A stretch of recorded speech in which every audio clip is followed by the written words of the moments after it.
안녕하십니까. 신림이조합 조합 정상화 모임 이상재입니다. 2주 전에 선고를 하루 앞두고 그때 제가 유튜브 촬영을 했었는데 그로부터 벌써 딱 2주가 지났네요. 그 사이에 중요한 일이 있었죠. 예, 조합장 1심 선고가 있었습니다. 아무튼 그 내용 포함해서 어제하고 그제 저희가 조합 정상화 모임 소식지를 보내주셨는데요. 그 내용에 대해서 설명을 좀 드리겠습니다. 이번 소식지는 총 3가지의 목차가 있습니다. 1번은 하천 업무 태만으로 인한 사업 지원 현재 현황에 대해서 말씀을 드릴 거고요. 두 번째는 저희 총 사업비가 3,500억, 3,600억 정도 증가를 해서 조합원 1인당 5.2억에서 5.3억씩 부담이 증가했다. 그런 얘기고, 세 번째는 조합장의 뇌물재판 관련해서 무죄가 선고됐다. 그리고 검찰이 이에 대해서 즉각 항소했다. 이런 얘기들을 담았고, 마지막으로 조합 무도덕하고 무능한 조합임원 해임하고 새 임원을 선출하자, 이런 내용을 담았습니다. 당연히 조합원 여러분들께서는 조합장의 뇌물재판 선고 소식이 가장 궁금할 건데, 이게 저희가 좀 보고 드리는 게 좀 늦어졌고, 그리고 이게 제가 3번은 없지만 그 가장 궁금할 것 같아서 3번 사항에 대해서부터 먼저 설명드리겠습니다. 조합장의 뇌물재판이 다들 아실 것처럼 무죄가 선고가 됐습니다. 지난 9월 7일이었죠. 그리고 이제 2심 재판이 검찰이 항소해서 개시가 될 건데, 결국 23년은 그냥 갈 것이고 24년 중반 정도에 2심이 선고가 될 가능성이 예상됩니다. 그리고 조합장에 대해서 무죄가 선고된 이유는 조합 용역업체 입찰에 금전 관련 정황은 있었으나 이게 업무 대가 관계가 있다고 확신하기가 어렵다라고 했던 것 같습니다. 그 정황만으로 유죄를 확신할 수 없다는 게 이제 그 재판장의 판단이었고요. 이래서 검찰이 항소했고, 검찰이 추가 입증을 어떻게 할지 여부가 관건입니다.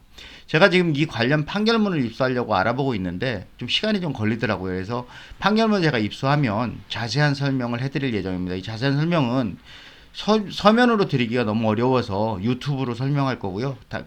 그때 되면 골뱅이 신림 ETV 이렇게 유튜브에 검색하시면 제 유튜브로 들어오실 수 있습니다. 참고로 본 재판의 무죄 선고 이면에는 다음과 같은 증거들이 무신된 정황이 있습니다. 그게 뭐냐면 조합장이 용역의 대가를 주었다고 인정하는 육성의 녹음 및 녹취가 있습니다.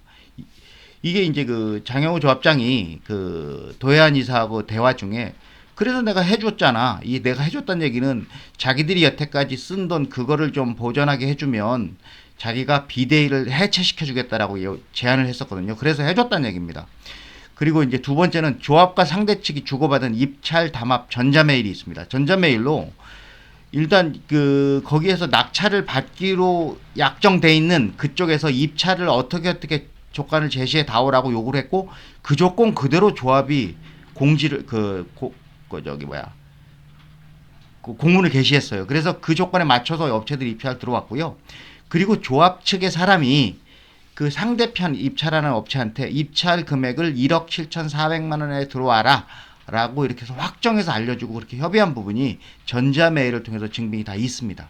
그런데 그럼에도 불구하고 재판장은 입찰 담합 및 뇌물 금액 등으로 조합에 손해가 있는 것은 맞지만 대가 관계는 확인이 불가하다는 게 이제 결국 무죄 선고의 원인인데요. 보면 돈을 더 벌 수 있도록 용역 계약을 해준 것이 뇌물수뢰냐? 그런데 이게 뇌물수뢰는 아니다라고 본 겁니다. 자, 그 밑에 조그만 글씨로 제가 써놓은 게 보면 판결을 앞둔 조합장은 이미 무죄를 확신했습니다. 왜? 조합장이 머리가 좋아서 무죄를 확신하지는 않았을 것 같고요. 그리고 1심 선고를 앞두고 수십억, 수백억의 무리한 용역비 인상을 지난 8월 25일 총회에서 기획을 했었죠. 이것도 판결과 무관하지 않다고 저는 생각합니다. 하지만 실질적으로 일단 무죄가 선고되었고, 이제 2심에서 조합장은 다시 검찰과 혐의 입증을 다투게 될 것입니다. 뇌물수뢰 범죄의 재판에는 조합장은 뭐 비대위하고 싸운다는데 말도 안 되는 얘기고요. 조합장이 싸우는 곳은 비대위가 아니고 검찰입니다. 자, 이제 그래서 이제 다시 1번으로 돌아와서 하천 이설 업무 관련해서 말씀드리겠습니다. 하천 이설 공사를 완료하는 거는 참고로 저희 아파트가 착공하는 선결 조건입니다. 하천 이설 공사가 완료되지 않으면 아파트 착공이 안 됩니다. 이건 지난번에 설명드린 바와 같고요. 하천 관련 설계업체 선정 입찰 공고를 지난주 금요일에 했습니다. 지난주 금요일 날 대연회가 있었고요. 대연회가 끝나자마자 입찰 공고를 했고, 입찰 마감은 23년 10월 5일입니다. 이 관련 설계업체 선정 공고는 원래는 3월 29일자로 예정이 돼 있다가 이게 이 기준 3월 29일 예정이 돼서 이 기준으로 했을 때 착공 우리 아파트의 착공 예상은 25년 3월이었습니다. 그런데 3월보다 9월이니까 6개월 정도 늦어졌죠. 결국 6개월이 추가 지연이 됐고요. 결국 우리 조합의 아파트 착공은 빨라야 25년 10월경으로 저는 예상을 하고 있습니다. 그리고 참고로 이 대위원회에서 저에 대해서 업무방해로 고소를 한다고 그 변호사를 선임했다고 합니다. 만약에 변호사가 선임이 되고 그 고소장이 작성이 돼서 관악경찰서에 소장이 접수가 되면 저한테 피고소인 진술을 받으러 오라고 할 건데, 그렇게 되면 제가 어떤 내용에서 고소를 당하게 됐는지, 어떤 부분이 허위사실이라고 조합 측에서 주장을 하는지 그 부분을 조합원 여러분들에게 상세히 알려드리도록 하겠습니다. 만약에 그렇게 되면 그게 허위사실인지 아닌지 좀 더 알 수 있는 기회가 될 것으로 생각합니다. 자, 두 번째는 하천시설 문제로 착공이 지연되었는데 그 지연손의 진짜 책임자는 그럼 조합이냐 구청이냐, 이게 지금 궁금하죠. 조합은 구청의 비협조로 늦었다고 주장하고 있습니다. 하지만 구청은 우리는 잘못이 없다라고 주장을 하고 있죠. 지난 제가 4월인가 5월에 구청에 가서 확인하고 했던 내용을 전파해 드린 바와 같습니다. 저희는, 조정모는, 특히 저는 이 사태의 책임은 조합장 측이 맞다고 생각하고 그들의 무능이 발생시킨 엄청난 손해라고 확신합니다. 그러면 이게 누구 말이 맞는지 궁금하실 때, 그러면 조합 누구의 책임인지를 직접 조합원 여러분이 구청에 확인해 보십시오. 그리고 만약에 조합이 아니고 구청이 잘못했다고 생각한다면 공무원이 니들이 협조를 해서 우리가 이렇게 재산상 손해를 보는 거 아니냐 하고 강하게 한번 따져보십시오. 그랬을 때 관악구청 담당자가 어떻게 반응하는지 한번 확인해 보시기 바랍니다. 담당자는 여기 편대원 주무관이고요. 참 이분한테 전화가 폭증되면 제가 이분한테 좀 미안합니다만은 어쩔 수 없네요. 아무튼 전화로 차분하게 한번 확인해 보시기 바랍니다. 자, 그리고 저희가 사업비 증가 예상을 약 3,500에서 600억 예상을 했는데요. 이렇게 되면 저희 조합은 670명에서 675명이라고 하는데 전체 금액을 나눠보면 1인당 약 5억 3천원씩 손해가 됩니다. 2017년 사업 시행 인가 시절에 저희 조합의 총 사업비는 4,382억이었고요.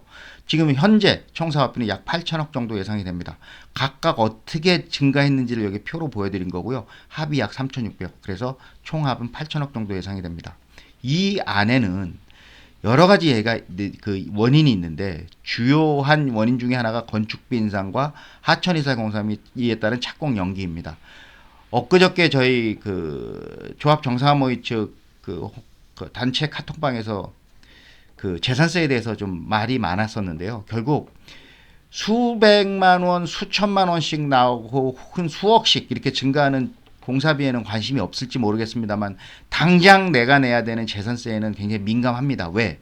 내 주머니에서 나가거든요. 하지만 결국 이 돈도 내 주머니에서 나갑니다. 자, 승용차 한 대 주차를 위해서 65평씩 건축한다? 미친 짓이죠. 이 돈을 결국 조합원이 내는 겁니다. 그리고 90% 진행된 철거비를 2배 이상 인상한다? 이 또 미친 짓 아닙니까? 라면 봉지까지 하나씩 털어서 그 철거를 한다는 철거소장의 말은 저는 말도 안 되는 얘기라고 보고요. 그 답변을 조합장이 아닌 관리소장이 하는 그런 형태도 참 한심합니다. 자, 이 모든 비용의 증가는 오직 조합원이 전부를 부담해야 합니다. 아무도 10원도 다른 사람이 대신 내주지 않습니다. 자, 실제 조합원당 5.35씩 내지는 않을 것이기 때문에 이 주장은 거짓말이다, 이런 주장을 하시는 분이 있습니다. 이 주장이 맞습니다, 실제로. 그런데 이러한 위안은 바보 같은 생각일 뿐입니다. 왜냐하면 이렇게 돈을 내지 않은 이유는 일반 분양가가 상승을 했기 때문입니다. 근데 일반 분양가 상승의 덕분으로 조합이 직접 부담해야 할 추가 분담금이 5억 3억이 되지는 않을 것입니다. 그래서 안 낸다는 거죠. 그러나 일반 분양가 상승으로 인한 수천억의 이익이 우리한테 돌아와요. 왜? 시장 가격이 상승했으니까. 그러면 그 이익은 원래 조합원의 이익이어야 합니다. 그런데 우리는 그 기회를 다 도둑맞는 거죠. 누가 도둑질 해갈지는 생각해 보시기 바랍니다. 자, 그 다음에 마지막으로 저희는 조합장과 조합임원의 해임을 준비하고 있습니다. 그 이유는 이렇게 세 가지인데 하나하나 말씀을 드리면, 빠른 입주를 원한다면 현 임원을 해임해야만 합니다. 진작 할 수 있었던 설계 변경을 뒤늦게 추진하는, 도저히 이해할 수가 없습니다. 관리처분 인가가 끝난 다음에 22년에 와서야 설계 변경을 해야 된다라고 얘기를 했죠. 왜 그랬습니까? 이거 2018년부터 할 수 있었던 거예요. 진작에. 그래서 결국 사회적으로 촉발이 됐죠. 그런데 이걸로 인한 이런 사업 지원 촉발은 세 발의 피입니다. 2018년부터 준비하였어야 하는 하철 이상 공정 준비를 전혀 하지 않았던 조합입니다. 이것이 결국 3년의 사업 지원의 요인이 되었죠. 그리고 현재 제가 지난 8월 10일자 유튜브에 적자 비례율까지 예측하고 현실적으로는 이제 일반 분양가 상승을 했으니까 이게 약 60% 정도의 그 비례율을 예상을 했었는데요. 이건 사실 틀린 것이 없습니다. 이렇게 해서 예상되는 비례율을 100% 이상 회복하려면 현 임원을 해임해야 합니다. 황당한 주차장 공사면적 증가 등 용역비 인상은 결국은 이해할 수 없는 공사비 폭증을 일으켰는데요. 이렇게 발생한 수백억, 그 다음에 철거비 인상, OS에 무수히 지출된 비용 등을 막아줘야 됩니다. 현재 임원이. 근데 안 막잖아요. 오히려 더 부추기죠. 이해할 수 없습니다. 그렇게 새는 돈을 막아야만 비례율을 향상시킬 수 있습니다.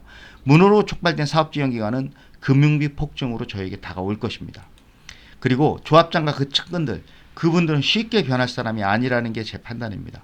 조합장은 이제 2심과 3심이 다 끝날 때까지 재판에 집중할 수밖에 없습니다. 여러분들이라도 그러지 않을까요? 내가 감옥에 갈지도 모르는데 어떻게든 그 재판에 사업보다 더 집중해야 될 것입니다. 그럼 결국 우리 사업은 뒷전이 되는 거고요. 따라서 조합의 사업은 그의 수단이 될 수 있습니다. 조합장 자신의 목적을 위해서 수단이 되겠지요. 자, 그리고 하청공사 없는 태만을 거짓말로 숨기려고 하잖아요. 자기가 그 부분을 몰라서 시기를 놓쳤다고 차라리 인정을 하고 조합원들한테 이해를 구하고 그거를 극복하기 위해서 같이 노력을 해야만 하는데, 그게 나는 잘못 없다, 이렇게 지금 그거를 부도덕하게 숨기려고 하는 게 결코 변하지 않을 겁니다. 결코 이분들은 변하지 않습니다. 그래서 교체해야 됩니다. 임원회의에 의한 총회 소집 요구서를 저희가 동봉해서 보내드렸는데요. 작성을 부탁드립니다.